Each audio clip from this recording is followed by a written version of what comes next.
बुलढाण्यामधील अपक्ष उमेदवार रविकांत तुपकरांनी बजावला मतदानाचा हक्क। शेतकऱ्याच्या मुलाला जनता निवडून देईल, तुपकरांचा विश्वास।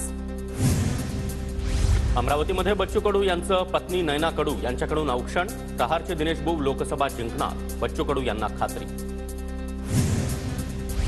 यवतमाळ वाशिम मतदारसंघातील महाविकास आघाडीचे उमेदवार संजय देशमुखांकडून मतदान। जनता मशालीला नक्कीच लोकसभेमध्ये पाठवणार, देशमुखांकडून विश्वास व्यक्त। वर्ध्यामध्ये देवरी इथल्या मतदान केंद्रावर महायुतीचे उमेदवार रामदास तडस यांचं सहकुटुंब मतदान। सर्व मतदारांनी मतदान करावं, तडस यांचं आवाहन। वर्ध्याच्या देवळीमध्ये यशवंत प्राथमिक शाळा मतदान केंद्रातील ईव्हीएम मशीन पाऊण तास बंद। तांत्रिक कारणामुळे मशीन बंद झाल्याची माहिती। काही वेळासाठी मतदारांचा खोळंबा। अकोल्याचे महायुतीचे उमेदवार अनुप धोत्रे यांच्याकडून मतदान।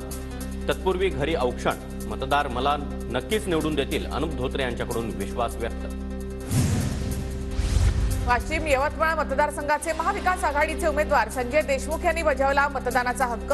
सहकुटुंब त्यांनी चिंचोली गावामध्ये मतदान केलं। यवतमाळ वाशिम लोकसभा मतदारसंघाच्या महायुतीच्या उमेदवार राजश्री पाटील यांचं कुटुंबियांकडून औक्षण। तर काही वेळामध्ये राजश्री पाटील मतदानाचा हक्क बजावणार। यवतमाळ वाशिममध्ये बाहेरचा उमेदवार असल्यामुळे जनतेमध्ये प्रचंड नाराजी। मशाल हे क्रांतीचं चिन्ह, बुलढाण्यामध्ये मशाल पेटणार। संजय देशमुखांची राजश्री पाटील यांच्यावर टीका। नांदेडचे महाविकास आघाडीचे उमेदवार वसंत चव्हाण यांचा औक्षण। थोड्याच वेळात वसंतराव चव्हाण मतदानाचा हक्क बजावणार।